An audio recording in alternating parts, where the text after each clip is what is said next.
உலகத் தமிழர்களின் உயிர்நாதம் உண்மை தமிழ் தொலைக்காட்சி. முன்னாள் எதிர்க்கட்சித் தலைவரும் தமிழ் தேசிய கூட்டமைப்பின் முன்னாள் தலைவருமான ஆர் சம்பந்தனுக்கு அரசாங்கத்தினால் வழங்கப்பட்ட கொழும்பு வீடு இன்னும் அரசாங்கத்திடம் ஒப்படைக்கப்படவில்லை என்று கூறப்படுகிறது. கொழும்பு 7 மகாகமசேகர மாவட்டத்தில் உள்ள இல்லம் சம்பந்தன் இறந்து சுமார் 3 மாதங்கள் கடந்துள்ள போதிலும் இதுவரை அரசிடம் ஒப்படைக்கப்படவில்லை என கூறப்படுகிறது. குறித்த இல்லம் அமைச்சரவையின் ஒப்புதலுடன் அவரது பயன்பாட்டிற்காக வழங்கப்பட்டது. இந்த வாசஸ்தலத்தை மீண்டும் அரசாங்கம் பெற்றுக்கொள்வதற்கான அமைச்சரவை பத்திரத்தை முன்னாள் அமைச்சர் தினேஷ் குணவர்த்தனவிடம் அமைச்சர் அண்மையில் கையளித்த போதிலும் ஆட்சி மாற்றம் ஏற்பட்டதை அடுத்து இந்த தீர்மானம் நிறுத்தப்பட்டது.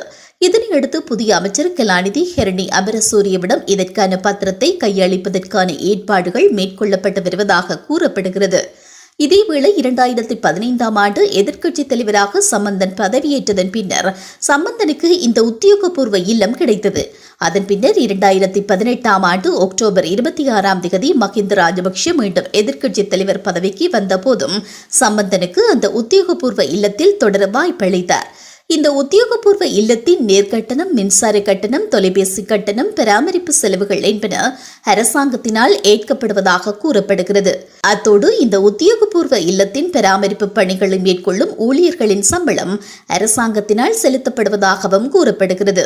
இதேவேளை 2017ஆம் ஆண்டு அந்த வீட்டின் பழுதுபார்க்கும் பணிக்காக 3,50,00,000 ரூபாய் செலவிடப்பட்டதாக தகவல்கள் கூறுகின்றன. ராசமந்தன் எதிர்க்கட்சித் தலைவர் பதவியை இழந்து இறக்கும் வரை எதிர்க்கட்சித் தலைவரின் உத்தியோகபூர்வ இல்லத்திலேயே வாழ்ந்து வந்தவை குறிப்பிடத்தக்கது.